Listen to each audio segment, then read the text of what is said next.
भैया आपने बताया देश में क्या हो गया गरीब देश में लोगों के घर राहुल में गांधी शादी होती जी? है ना, मगर क्यों?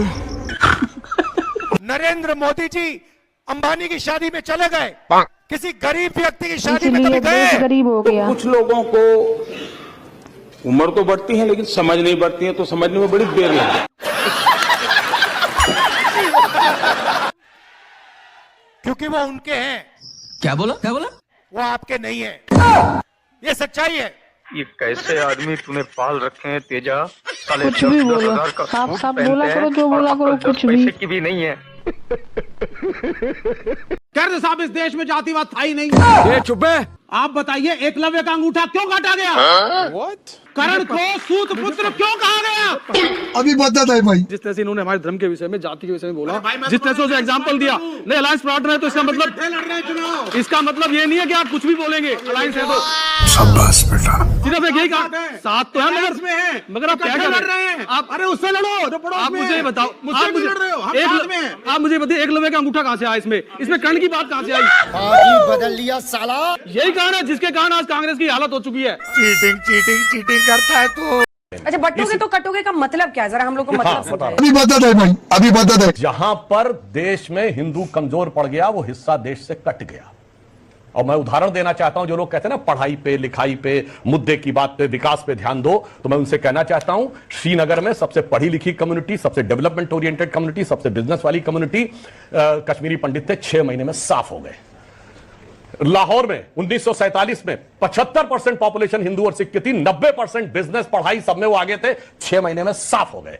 कराची में हिंदू सिंधी और हिंदू पंजाबी 2/3 से अधिक पॉपुलेशन थी और 90% बिजनेस और उस पर कंट्रोल था, 6 महीने में साफ हो गए। काबुल में 1/3 थे 1950 तक हिंदू और सिख, बिजनेस पे कंट्रोल 80% था, साफ हो गए। और तो और बताऊं, इवन याद करिए पुराने जमाने गाना मेरे पिया गए रंगून, वहां से किया है टेलीफोन, 1/3 आबादी रंगून में थी, 80% हमारा बिजनेस पे लोग वो कंट्रोल करते थे, साफ हो गए। हमारे गांव में 2 भाइयों की लड़ाई हो गई जी। एक भाई जाके पुलिस बुला लाया, तो दरोगा जो आए, दरोगा जी, उन्होंने उन भाई को गाली दी और उसके 2 थप्पड़ मार दिए। ठीक है। तो फिर दोनों भाई उस दरोगा को गुथ गए और उसकी खूब पिटाई की।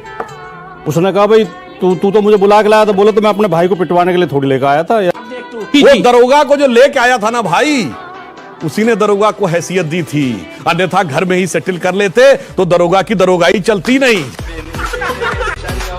2014 में राहुल गांधी, उससे पहले क्या थे, एकदम क्लीन शेप, बढ़िया बबुआ टाइप माहौल बने हुए, हिंदी में शपथ ली, व्यक्तिगत पे आएगा तो फिर मोदी, और उसके बाद हिंदी में शपथ ली और ईश्वर के नाम की शपथ ली 2014। 2019 आया, लगता इससे काम नहीं चलेगा, तो क्या किया, अब टीका लगा के कुर्ते के ऊपर जनेऊ वाले हिंदू बन गए और अपनी जाति नहीं गोत्र भी बताने लगे। कहां? राजस्थान में पुष्कर के मंदिर से निकलते हुए 2019 के चुनाव से पहले। फिर लगा इससे भी काम नहीं बन रहा, अब 2024 में अब वो जनेऊ कुर्ता छोड़ दिया, कार्ल मार्क्स की तरह दाढ़ी बना के, हाफ टी शर्ट पहन के, अब हिंदी की बजाय अंग्रेजी में शपथ, ईश्वर की बजाय सोलमनी अपन। मैं पूछता हूं 2014 में ईश्वर के नाम की शपथ, 2024 में ईश्वर के नाम की शपथ क्यों नहीं ली? और फिर संसद में खड़े होकर भगवान की फोटो दिखाते हैं। इतना बदलता हुआ इंसान आपने 10 साल के अंदर कोई भारत की राजनीति में नहीं देखा होगा जितना ये बदल। नवाब, आपने बात करी दलित बेटी की, एक दलित बेटी जो आपके राम मंदिर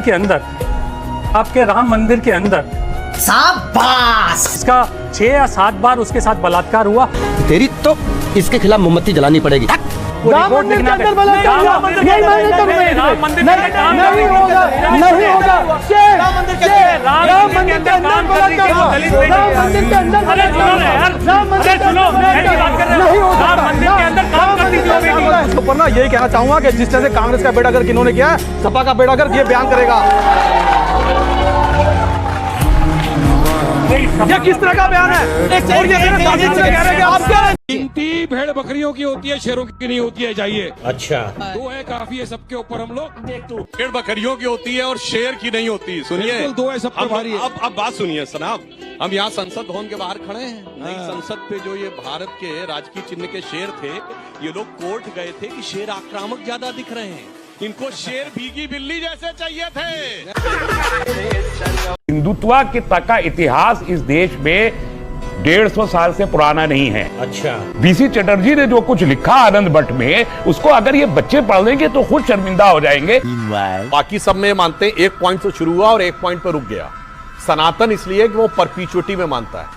चूंकि हम साइक्लिक प्रोसेस मानते हैं, हम कंटिन्यूटी में मानते हैं, इसलिए सनातन है। इसीलिए हमारे यहां काल चक्र बोला गया। इसीलिए अब आइंस्टीन की थ्योरी ऑफ रिलेटिविटी में भी time is a cycle, it is not वो। इसीलिए आप देखिए परपीचुअल creation of destruction of universe की थ्योरी आ गई है, अब पैरेलल यूनिवर्स की थ्योरी आ गई है। यानी अनेक ब्रह्मांड अनादिकाल से बनते रहते, बिगड़ते रहते, ये सनातन है। आपने कभी देखा होगा सबसे ज्यादा महत्व हमारे यहां किस संख्या का है? 108। कहते ना 108 बार जाप करो, हर चीज में 108 है। क्यों 108 है भाई? आप सब जाइए अभी नेट पे खोलिए और देखिए कि सन के डायमीटर को देखिए, और सन और धरती के बीच की दूरी को सन के डायमीटर से डिवाइड करिए, 108 आएगा। और चंद्रमा के डायमीटर को चंद्रमा और धरती की दूरी से डिवाइड करिए, 109 पॉइंट कुछ आएगा, इक्विवेलेंट 108 आएगा। इसका मतलब 108 क्या है? जब इस धरती पे हम बैठे तो हमारे सोलर सिस्टम का गैलेक्टिक रेशियो है। शिवाजी इधर से लड़ रहे थे, वो एक हिंदू राजा थे, भगवाई भगवा था, सारे हिंदू थे, सबको प्रताड़ित किया जा रहा था। ठीक है, समझ गया। भाई बता रहे हैं, बोल रहे थे शिवाजी महाराज के बारे में, फिर कहने लगे हिंदू नहीं है। अरे हिंदू साम्राज्य बनाया था वो। और मैं जवाब देना चाहता हूं, अभी जो बोलूंगा इसका ये जवाब नहीं दे पाएंगे। शिवाजी के राजकवि ने शिवाजी के राज्य के लिए लिखा है, कुंभकर्ण असुर अवतारी औरंगजेब, काशी और प्रयाग में दुहाई फेरी रब की, तोड़े देव देवालय शहर मोहल्ले के रे, लाखों मुसलमान किए माला तोड़ी सब की, और काशी करबला होती, मथुरा मदीना होती, शिवाजी न होते तो सुन्नत होती सब की। बिल्कुल। पंडित जी ने मुझसे कहा कि आप अपनी स्पीच में पूछिए क्या कि बीजेपी के लोग जय श्री राम करते हैं, मगर कभी जय श्री राम और हे राम क्यों नहीं करते? तेरे को बता देती। क्या नेताजी कुछ भी बोलोगे तुम, कुछ भी। रामचंद्र की। मुझे बहुत अच्छा लगा, बहुत गहरी बात बोली, क्योंकि वो सबसे पहले आरएसएस के लोग, बीजेपी के लोग, क्योंकि वो सबसे पहले जिस भावना से राम ने अपनी जिंदगी जी, उस भावना से अपनी जिंदगी नहीं जीते हैं। मगर क्यों? क्योंकि राम ने किसी के साथ अन्याय नहीं किया। अच्छा। भगवान राम ने किसानों को, मजदूरों को, व्यापारियों को, सबकी मदद की।